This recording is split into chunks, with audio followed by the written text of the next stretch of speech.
ಬಂಗಾರದ ಗಣಿ news channel subscribe ಮಾಡಿ, ನೋಟಿಫಿಕೇಷನ್ಗಾಗಿ ಬೆಲ್ ಬಟನ್ ಪ್ರೆಸ್ ಮಾಡಿ. ಸಾಲಿಗ್ರಾಮ ಮೈಸೂರು ಜಿಲ್ಲೆಯ ಸಾಲಿಗ್ರಾಮ ತಾಲೂಕಿನ ಕರ್ಪೂರವಳ್ಳಿ ಗ್ರಾಮ ಪಂಚಾಯಿತಿ ನೂತನ ಅಧ್ಯಕ್ಷರಾಗಿ ಬೆಂಬಲಿತ ಅಭ್ಯರ್ಥಿಯಾದ ಪ್ರಮೀಳಾ ಮಾರ್ಕಂಡೇಗೌಡ ಅವರು ಅವಿರೋಧವಾಗಿ ಆಯ್ಕೆಯಾಗಿದ್ದಾರೆ. ಈ ಹಿಂದೆ ಅಧ್ಯಕ್ಷರಾಗಿದ್ದ ಸುಜಾತ ರಘು ಅವರು ತಮ್ಮ ಸ್ಥಾನಕ್ಕೆ ರಾಜೀನಾಮೆ ನೀಡಿದ್ರಿಂದ ತೆರವಾದ ಅಧ್ಯಕ್ಷ ಸ್ಥಾನಕ್ಕೆ ಇಂದು ನಡೆದ ಚುನಾವಣೆಯಲ್ಲಿ ಪ್ರಮೀಳಾ ಮಾರ್ಕಂಡೇಗೌಡ ಅವರನ್ನು ಹೊರತುಪಡಿಸಿ ಬೇರೆ ಯಾರು ನಾಮಪತ್ರ ಸಲ್ಲಿಸದ ಕಾರಣ ಇವರು ಅಧ್ಯಕ್ಷರಾಗಿ ಅವಿರೋಧವಾಗಿ ಆಯ್ಕೆಯಾಗಿದ್ದಾರೆ ಎಂದು ಚುನಾವಣಾಧಿಕಾರಿಯಾಗಿದ್ದ ಜಿಲ್ಲಾ ಪಂಚಾಯಿತಿ ಸಹಾಯಕ ಕಾರ್ಯಪಾಲಕ ಅಭಿಯಂತರ ವಿನೂತ್ ಅವರು ಅಧಿಕೃತವಾಗಿ ಪ್ರಕಟಿಸಿದರು. ಚುನಾವಣಾ ಪ್ರಕ್ರಿಯೆಯಲ್ಲಿ ಗ್ರಾಮ ಪಂಚಾಯಿತಿಯ ಒಟ್ಟು 21 ಸದಸ್ಯರಲ್ಲಿ 12 ಜನ ಹಾಜರಾಗಿದ್ದರು. ಸಹಾಯಕ ಚುನಾವಣಾಧಿಕಾರಿ ಜಿಲ್ಲಾ ಪಂಚಾಯತ್ ಇಂಜಿನಿಯರ್ ದಡದಹಳ್ಳಿ ಸ್ವಾಮಿ, ಪಿಡಿಒ ಎಸ್ಎನ್ ಶ್ರೀನಿವಾಸ್, ಕಾರ್ಯದರ್ಶಿ ರವಿಸ್ವಾಮಿ ಪಾಲ್ಗೊಂಡಿದ್ದರು. ನಂತರ ನೂತನ ಅಧ್ಯಕ್ಷರನ್ನು ಗ್ರಾಮ ಪಂಚಾಯಿತಿಯವರು ಹಾಗೂ ಮುಖಂಡರುಗಳು ಅಭಿನಂದಿಸಿದರು. ನೂತನ ಅಧ್ಯಕ್ಷರ ಬೆಂಬಲಿಗರು ಅಪಾರ ಪ್ರಮಾಣದಲ್ಲಿ ಪಟಾಕಿ ಸಿಡಿಸಿ ಸಿಹಿ ವಿತರಿಸಿ ಸಂಭ್ರಮಿಸಿದರು. ಕೆಟಿ ಮೋಹನ್ ಕುಮಾರ್, ವರದಿಗಾರರು, ಸಾಲಿಗ್ರಾಮ.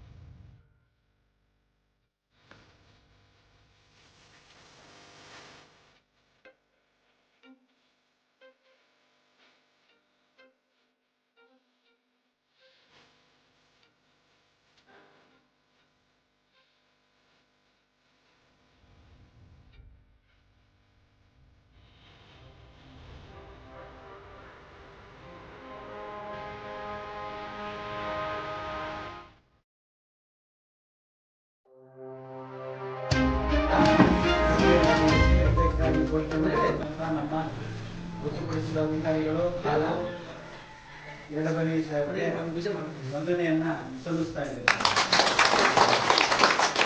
ಹಂಗೆ ರೀ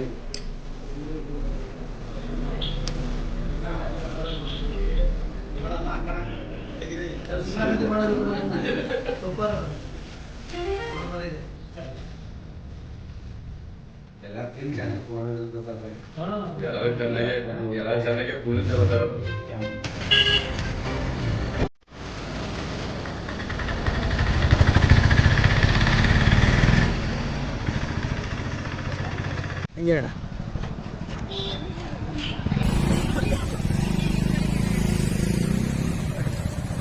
ಇರಿ ಇರಿ ಇರಿ ಹಾಕಿ ಬಂದ ಅಂತೇಳಿ